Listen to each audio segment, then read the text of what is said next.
দীর্ঘদিন দর কষাকষির পর অবশেষে আগামী ১৯ জুন সমঝোতা চুক্তিতে আনুষ্ঠানিকভাবে সই করবে তেহরান ও ওয়াশিংটন। তবে ইরানের জাতীয় নিরাপত্তা পরিষদ সাফ জানিয়ে দিয়েছে, ক্ষেপণাস্ত্র শক্তি ও সমৃদ্ধ ইউরেনিয়াম নিয়ে কোনো রকম ছাড় দেওয়া হবে না।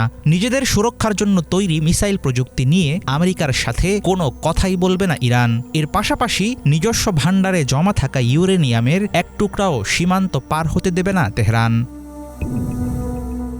চুক্তির মাধ্যমে মধ্যপ্রাচ্যে সরাসরি যুদ্ধ থামলেও আসল লড়াই এখনও বাকি। চূড়ান্ত আলোচনার টেবিলে বসার আগেই নিজের অবস্থান পরিষ্কার জানান দিয়ে রেখেছে ইরান।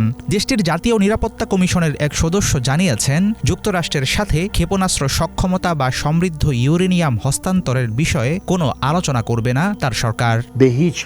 পরিস্থিতি যাই হোক না কেন, ইরানের ক্ষেপণাস্ত্র বা মিসাইল সক্ষমতা নিয়ে কোনো আলোচনা হবে না। এটি আমাদের রেড লাইন। এটি একটি অপরিবর্তনযোগ্য নীতি। আমরা পার্লামেন্টে এই বিষয়ে অনড় এবং আমরা সরকারকে এ নিয়ে আলোচনা করার কোনো অনুমতি দেব না। আমাদের সশস্ত্র বাহিনীও তা দেবে না। সরকারের মনোভাবও একই। এই বিষয়ে আমাদের সবার মধ্যে সম্পূর্ণ ঐক্য রয়েছে। প্রথম কথা হলো, ইরান ইউরেনিয়াম ছাড়বে না এবং কোথাও স্থানান্তরও করা হবে না। সমঝোতার শর্ত অনুযায়ী ইরানকে $25 বিলিয়ন জব্দকৃত সম্পদ ফেরত দেওয়ার কথা চলছে। বিনিময়ে ইরান নতুন করে কোনো পরমাণু অস্ত্র তৈরি বা ইউরেনিয়াম সমৃদ্ধকরণ করতে পারবে না। বিশেষজ্ঞদের মতে, ইরানের কাছে যে ইউরেনিয়াম মজুদ আছে তা দিয়ে অন্তত 10টি পারমাণবিক বোমা বানানো সম্ভব। আর এই মজুদ সম্পূর্ণ ধ্বংস বা নিষ্ক্রিয় করার বিষয়ে চূড়ান্ত কোনো ফয়সালা এখনো হয়নি।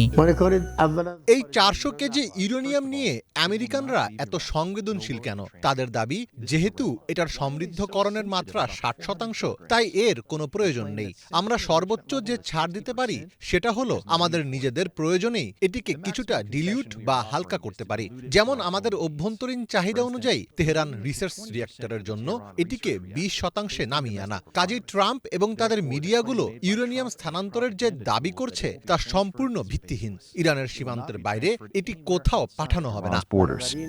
প্রেসিডেন্ট ডোনাল্ড ট্রাম্পের সামনে এখন নির্বাচন এবং ফুটবল বিশ্বকাপের মতো বড় বড় চ্যালেঞ্জ। এই শান্তি চুক্তি তাই ইরানের চেয়ে আমেরিকার জন্যই বেশি প্রয়োজন, এমনটাই বলছেন ইরানি কর্মকর্তারা। তাদের দাবি, নিজের ইমেজ বাঁচাতে ট্রাম্প যে কোনো মূল্যে চুক্তি চান। এই চুক্তিটি যুক্তরাষ্ট্রের খুব জরুরি প্রয়োজন। সামনে নির্বাচন এবং বিশ্বকাপের সময় শান্তির প্রয়োজনেই ট্রাম্প এতে আগ্রহী। কাজেই যতক্ষণ পর্যন্ত ইসলামিক রিপাবলিকের স্বার্থ সুরক্ষিত থাকছে, ততক্ষণ আমরা এই প্রক্রিয়া এগিয়ে নিতে প্রস্তুত।